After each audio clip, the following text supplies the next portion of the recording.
তো গাইস আজকে হতে চলেছে ভীষণ মজা, কারণ আজকে আমি পেয়েছি একটা নিমন্ত্রণ। দেখতে পাচ্ছ ধরো বাড়িতে আমার পিছনে আছে অনেকগুলো বাদর, এদেরকে নিয়ে চলে আসলাম ইয়াম্মি রেস্টুরেন্টে, যেটা আমাদের বগুড়ার বাস স্ট্যান্ডেই আছে। তো যাই হোক বন্ধুরা, আজকে করতে চলেছে অনেক মজা। তো প্রথমে দেখতে পাচ্ছ বন্ধুরা, আজকে পরিচয় করে দিই তোমাদেরকে, আজকে যার বার্থডে তার সঙ্গে।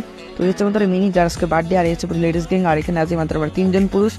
তো যাই হোক বন্ধুরা, এই কথা বলতে বলতে চলে আসলো আমাদের বিরিয়ানি, আমাদের চিকেন বিরিয়ানি। তো এটা তাদেরকে আনবক্স করা হোক। তো বন্ধুরা দেখতে পাচ্ছ বন্ধুরা, আমি আনবক্স করা শুরু করে দিয়েছি, আর অঙ্কিত আনবক্স করা শুরু করে দিয়েছে।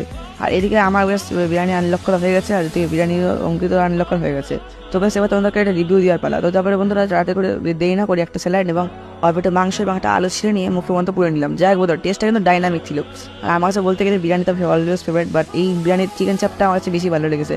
তো দেখতে পাচ্ছি বন্ধুরা, খাওয়া দিয়েছে প্রায় 1 মিনিট না 2 মিনিট হয়েছে, তার মধ্যেই অঙ্কিতের পুরো প্লেট শেষ। আর হচ্ছে অঙ্কিত দেখতে পাচ্ছি বন্ধুরা, আর একটা অঙ্কিত যার তালাতে কেবল 20% খাওয়া শেষ হয়েছে, আর আমার দেখতে পাচ্ছি না আমার 50% খাওয়া শেষ হচ্ছে, বাট অঙ্কিতের পুরো 100% হয়ে গেছে।